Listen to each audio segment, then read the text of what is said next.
Books Incorporated presents an unabridged recording of Cool Hand Luke by Donn Pearce, narrated by Mark Hammer.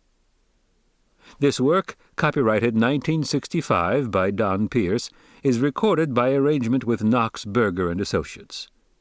This recording is copyrighted 1991 by Recorded Books Incorporated.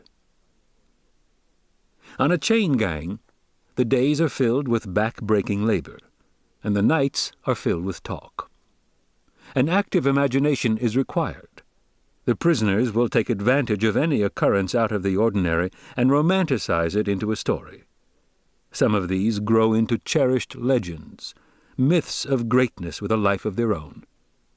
The inmates, known only by emblematic nicknames, elaborately recreate their own pasts and crimes, and build for themselves a fantasy future, while they await the end of their time.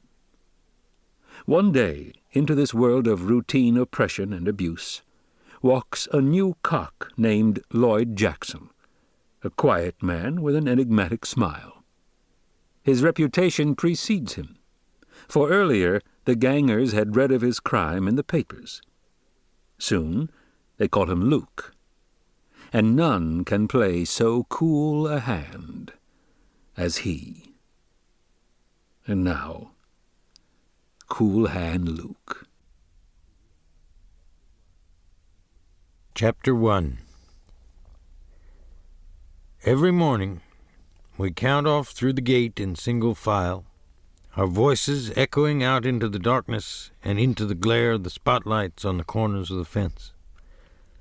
Once again the squads are reformed and counted as we stand at a loose and sleepy attention, greeted by a new day of trucks, guns, the hounds barking from the dog pens. At the signal, we load up into the cage truck, scrambling in quickly, for if we are slow, the last man is certain to be kicked in the ass by the walking boss. It is still dark and misty, the dawn barely begun. The dawn is gray as this iron world in which we live. After all the trucks are started, the whole convoy begins to pull out, bouncing and clanging over the rutted clay road that leads through the orange grove that surrounds our camp. And as we are jarred and shaken through the darkness amid the squeaking of metal and the roaring of motors, the fruit on the orange trees goes speeding by like globes of distant planets dangling in outer space. The bull gang is always put in the cage truck. We can look between the bars of the gate and watch the headlights of the trucks behind us as they illuminate the leaves and the fruit and dazzle our sleepy eyes. And we can see the men of the other squads huddled together in heaps beneath pieces of old canvas, trying to break the force of the chill morning wind. All the other squads are put in the back of open dump trucks, behind each of which is towed a small guard trailer with an 18-foot tongue in which the free men sit to prevent anyone from jumping off. Sitting behind the windshields of their black and yellow two-wheeled chariots, the free men shiver in jackets and coats, their hands in their pockets, their shotguns held in the crooks of their arms and aimed carelessly upwards at the stars. And then the miracle. Without even pulling a trigger, a star is being shot out of the sky. Through the bars we watch it burning, questioning its similarities with this caged world on wheels, as the round, pale orbs of our faces are softly illuminated by our own cigarettes. We doze. The dream is still clinging to us with a heavy glow.